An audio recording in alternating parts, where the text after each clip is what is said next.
I knew my relationship was in trouble when I was standing in my kitchen making dinner and heard my girlfriend's best friend Marcus tell her, "You're settling, Sarah.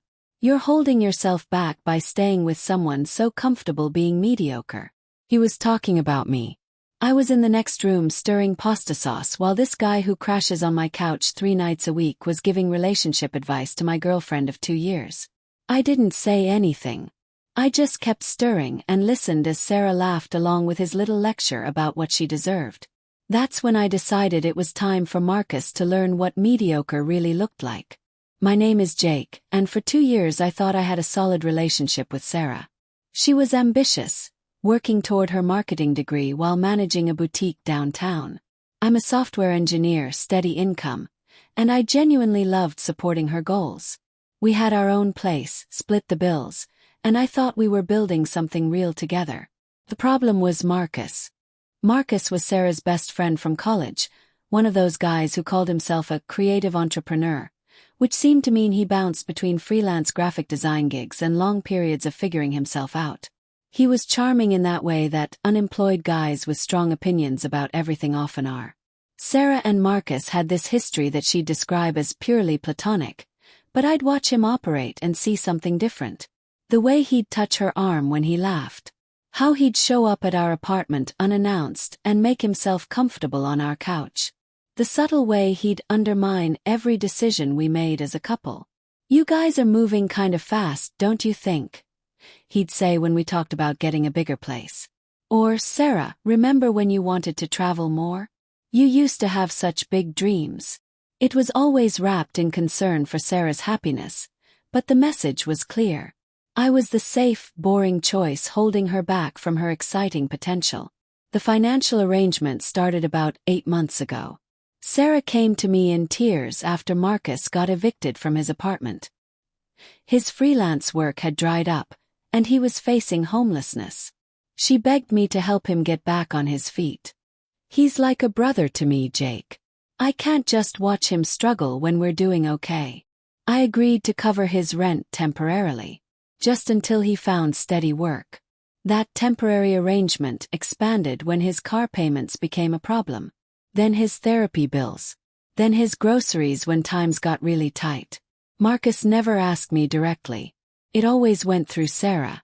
She'd come to me with another sob story about her best friend's latest crisis, and I'd transfer money to his account. Over 8 months, I'd given him nearly $12,000. To Marcus, I was just the generous boyfriend. He never acknowledged the help directly, never seemed grateful. If anything, he acted like I owed it to him somehow. Like supporting Sarah's friend was my responsibility as her partner. But the passive aggression got worse as my financial support kept him afloat. The little digs became more frequent. The suggestions that Sarah deserved better became less subtle. It was like he resented needing my help but couldn't stop taking it. The dinner party happened on a Saturday night at our friend Lisa's house. It was supposed to be a casual gathering, but Marcus turned it into his personal stage. He'd been drinking and was in full performance mode, holding court about his latest creative project and dispensing relationship advice to anyone who'd listen. Sarah was eating up the attention. She loved when Marcus got like this, charismatic and confident. She'd hang on his words like he was revealing the secrets of the universe. I was helping Lisa in the kitchen when I heard my name from the dining room. I stopped loading the dishwasher and listened. "Jake's a good guy," Marcus was saying, his voice carrying that tone people use when they're about to say something cutting. "But Sarah, you're settling. You're holding yourself back by staying with someone so comfortable being mediocre." The room got quieter. I could picture everyone leaning in, waiting to see where this was going. "You have so much potential," he continued. "You're smart, you're driven, you're beautiful. You could be with someone who challenges you, who pushes you to be better. Instead, you're with someone who's satisfied with safe and predictable." I heard Sarah's nervous laugh. "Marcus, that's not fair." "Isn't it though? When's the last time he surprised you? When's the last time he took a risk or did something that made your heart race? You're 26 years old, Sarah. This is the time to take chances, not settle for comfortable." The agreement from around the table was subtle but audible. Murmurs of understanding, someone saying, "He has a point." I finished loading the dishwasher very slowly, letting Marcus dig his hole deeper. By the time I walked back into the dining room, he was in full swing, painting a picture of Sarah's wasted potential and my role in holding her back. I sat down quietly, and Marcus looked directly at me. "No offense, Jake. You're a solid dude. You'll make someone very happy someday. But Sarah needs someone who matches her energy." The table was silent, waiting for my reaction. Sarah looked mortified but didn't defend me. That told me everything I needed to know. I just smiled and nodded. "You might be right, Marcus. You clearly know what's best for relationships." He looked surprised that I wasn't fighting back. The conversation moved on, but I spent the rest of the evening in a strange state of calm clarity. Marcus had just publicly declared war on my relationship while sitting at a table I'd indirectly paid for, having driven there in a car I was financing. The hypocrisy was breathtaking, but more than that, it was leverage. The drive home from Lisa's dinner party was quiet. Sarah kept glancing at me, waiting for me to bring up Marcus's performance. When I didn't, she finally spoke up. "I'm sorry about what Marcus said tonight. He'd been drinking, and you know how he gets when he's had too much wine." "It's fine," I replied, keeping my eyes on the road. "He was just being honest about how he sees our relationship." "He doesn't speak for me, Jake. You know that, right?" I looked at her briefly. "Do I?" She didn't answer that. Over the next few days, I started paying closer attention to things I'd been ignoring. The way Sarah would light up when Marcus texted. How she'd get defensive whenever I made even mild comments about his constant presence in our lives. The way she'd ask my opinion about decisions, then immediately call Marcus to get his take too. But more importantly, I started documenting everything. Every Venmo transfer I'd made to Marcus over the past 8 months. Every time Sarah had asked me to help him with another emergency. I created a spreadsheet that laid out exactly how much money I'd been funneling to the man who was actively trying to destroy my relationship. The total was staggering. $12,300 over 8 months. More than $1,000 a month to keep Marcus afloat while he sat on my couch and told my girlfriend she could do better. Then I discovered something that changed everything. I was using Sarah's laptop to pay our shared Netflix bill when I noticed her messages app was still open. I wasn't trying to snoop, but Marcus's name caught my eye in the preview of a recent conversation. What I read made my stomach turn. Marcus had been texting Sarah for weeks about me. Not the subtle undermining he did in person, but direct character assassination. Screenshots showed him calling me emotionally unavailable, and the kind of guy who peaks in his 20s. He'd sent her articles about recognizing when you're in a dead-end relationship. But the worst part was Sarah's responses. She wasn't defending me. She was agreeing with him. "Sometimes I feel like I'm settling," she'd written. "Like I'm choosing security over passion." "You deserve passion," Marcus had replied. "You deserve someone who sees your potential instead of being threatened by it." The conversation thread went back months. Marcus had been systematically poisoning my relationship while I'd been paying his bills. And Sarah had been letting him do it. I scrolled further and found something even more disturbing. Mixed in with the relationship advice were messages from Marcus that crossed every line of appropriate friendship. "I keep thinking about that night we stayed up talking until sunrise," he'd written 2 weeks ago. "Before Jake, we had such a deep connection. I miss that." "I miss it too," Sarah had replied. "Things were simpler then." "If things were different," Marcus had texted. "If you weren't with him, would you ever consider giving us a real chance?" Sarah's response came an hour later. "I can't think about that right now. But sometimes I wonder what if." I sat there staring at her laptop screen, reading months of emotional infidelity funded by my own bank account. Marcus wasn't just undermining me out of misguided friendship. He was actively trying to steal my girlfriend while living off my charity. The plan that formed in my mind was elegant in its simplicity. Marcus had declared war on my relationship at that dinner party. Now I was going to give him exactly what he wanted, but under circumstances he wasn't prepared for. I was going to remove myself as an obstacle to his pursuit of Sarah. But I was also going to remove myself as his financial safety net.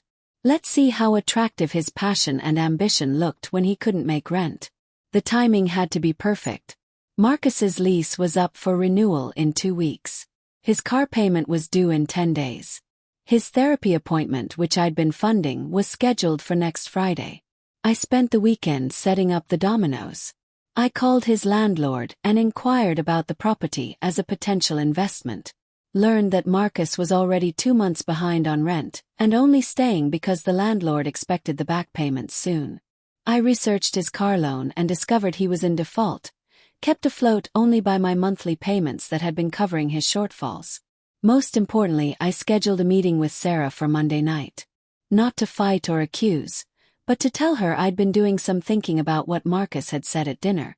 About how maybe I wasn't the right person to help her reach her potential. The beautiful thing about Marcus's plan was that he'd laid the perfect foundation for his own destruction. He'd spent months convincing Sarah that I was holding her back, that she needed someone more exciting, more challenging. I was about to give her the chance to find out exactly what life with Marcus looked like when I stopped making it possible. Monday night, I sat Sarah down in our living room for what I presented as a serious relationship conversation. "I've been thinking about what Marcus said at dinner," I began, watching her face carefully. "About me holding you back, about you settling for mediocre." Sarah immediately went into damage control mode. "Jake, I told you he was drunk." He didn't mean it the way it sounded. Maybe not, but he wasn't entirely wrong. Kept my voice calm, reasonable. "I am comfortable. I am predictable.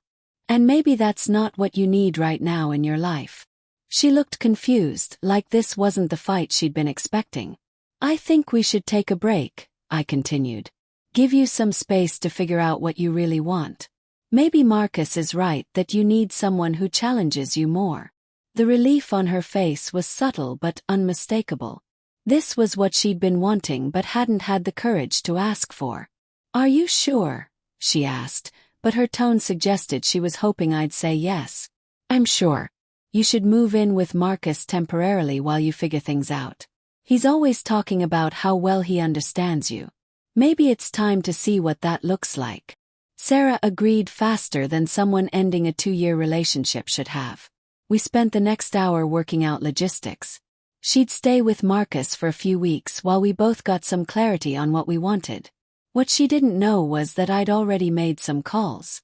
Tuesday morning I stopped all payments to Marcus. The Venmo transfers, the direct deposits, the rent assistance. Everything stopped immediately.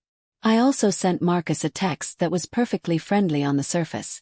"Hey man, Sarah told me she's going to crash at your place for a while.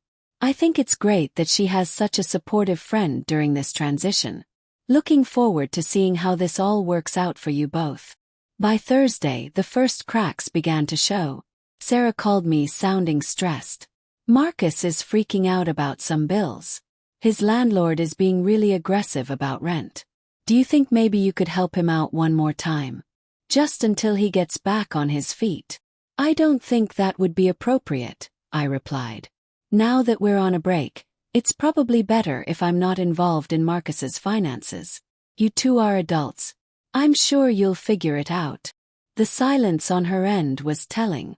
She'd never had to be the one to solve Marcus's problems before. Friday brought more calls. Marcus's car was in danger of being repossessed. His therapy appointment had been cancelled because of non-payment. His landlord was threatening eviction proceedings. "I don't understand what's happening," Sarah said during our third conversation that day. "Everything is falling apart at once." "That's rough," I said sympathetically. "But you've got Marcus there to support you through this. He's always been so good at handling difficult situations." The weekend was when things really unraveled. Sarah showed up at my apartment Sunday evening, looking exhausted. Marcus's landlord had served them with eviction papers. His car had been towed. The stress was causing him to have panic attacks, And without his therapy sessions, he was becoming impossible to live with. "I don't know what to do," she said, collapsing on my couch. "Marcus is falling apart, and he keeps saying that everything was fine until we started this break. He thinks you're sabotaging him somehow." "That's paranoid," I said. "I've been nothing but supportive of your decision to explore what you want." "I know, but Jake, I need to ask you something, and I need you to be honest." She looked at me directly. "Have you been helping Marcus financially? Like paying for his stuff?" The moment had arrived. I walked over to my desk and pulled out the folder I'd prepared. Inside was every Venmo receipt, every bank transfer, every payment I'd made on Marcus's behalf over the past 8 months. $12,300, I said, handing her the documentation. Rent, car payments, therapy, groceries, utilities.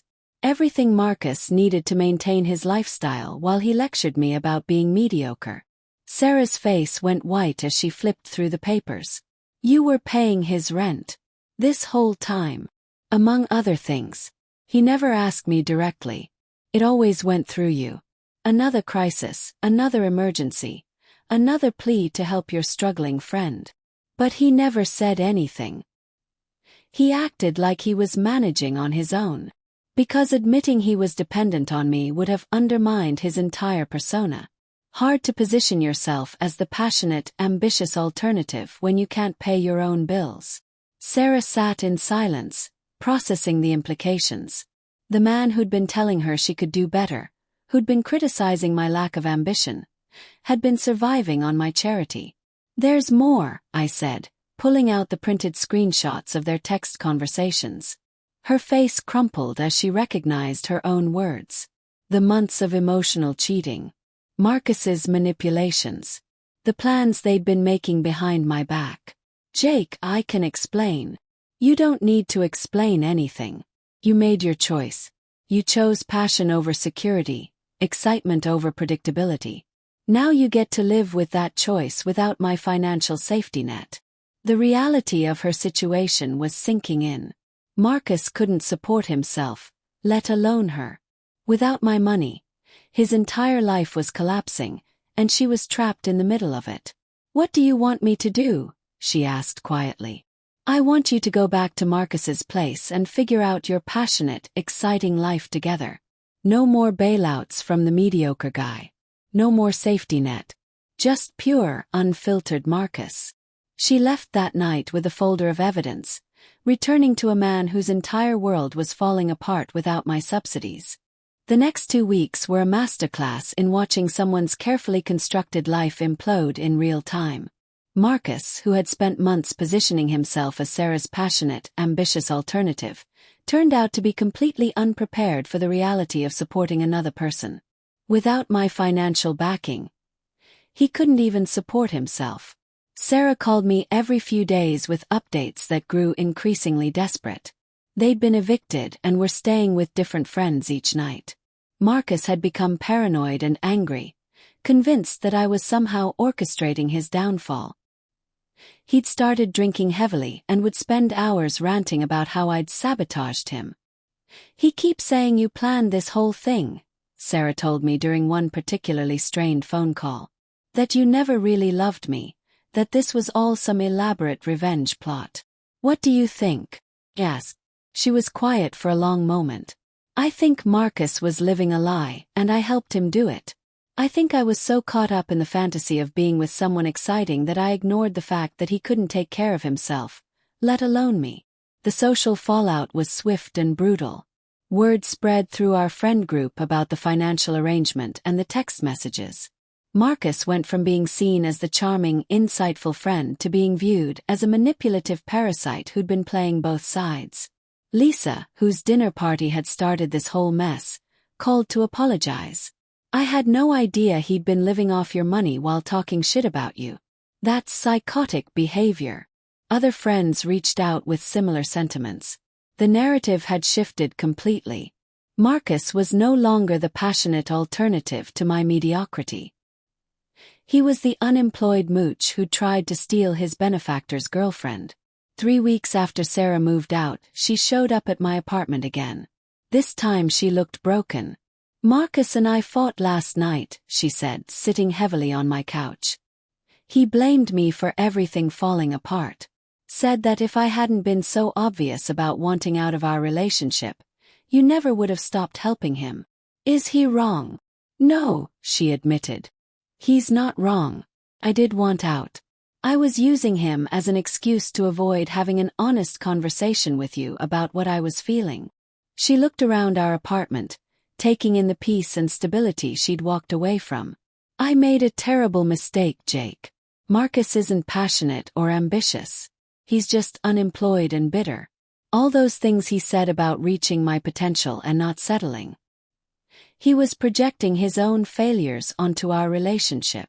I let her talk, but I'd already moved on mentally. The woman sitting on my couch wasn't the person I'd fallen in love with.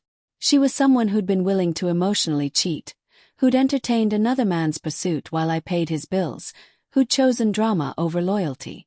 "I know I don't deserve another chance," she continued. "But I'm hoping that maybe we could try again. Start fresh. I see now what we had, and I threw it away for nothing." "You're right," I said quietly. "You threw away something real for a fantasy. But the person you threw it away with isn't the same person who's sitting here now." "What do you mean?" "I mean I spent 2 years trying to be enough for someone who was always looking for something else. I subsidized your friend's life while he worked to destroy mine. I watched you light up for him in ways you never did for me." I stood up and walked to the window. "The break wasn't just good for you to figure out what you wanted. It was good for me to realize what I deserved. So that's it. We're done. We were done the night you texted Marcus that you wondered, what if? We were done when you agreed with him that you were settling. This break just made it official." Sarah left that evening, and I never saw her again. I heard through mutual friends that she and Marcus tried to make things work for another month, but their relationship imploded when the stress of their situation became too much. Marcus moved back in with his parents in another state. Sarah took a job in a different city. 6 months later, I met Elena at a coffee shop near my office. She was a teacher, financially independent, and when I told her about my day, she actually listened instead of immediately calling her male best friend for a second opinion. We've been together for 8 months now, and the difference is striking. Elena doesn't need external validation for our relationship. She doesn't keep someone in the wings as an insurance policy. When she says she's happy, I believe her because her actions match her words. The best part about the whole Marcus situation wasn't the revenge. It was the clarity. Sarah had shown me exactly who she was and what I meant to her. Marcus had revealed his true nature when he thought I couldn't see it. I didn't have to destroy anyone or expose anything. I just stopped enabling their fantasy and let reality do the work. Sometimes the most devastating revenge is simply stepping back and letting people face the consequences of their own choices. Marcus wanted to be the man in Sarah's life so badly that he forgot he actually had to be a man first. Sarah wanted passion and excitement so desperately that she threw away stability and genuine care. They got exactly what they said they wanted. And it destroyed them both. If you enjoyed listening to my story, please hit that like button and subscribe to Crazy Stories Library for more stories like this. Don't forget to turn on notifications so you never miss when I drop a new video. Thanks for watching, and I'll see you next time.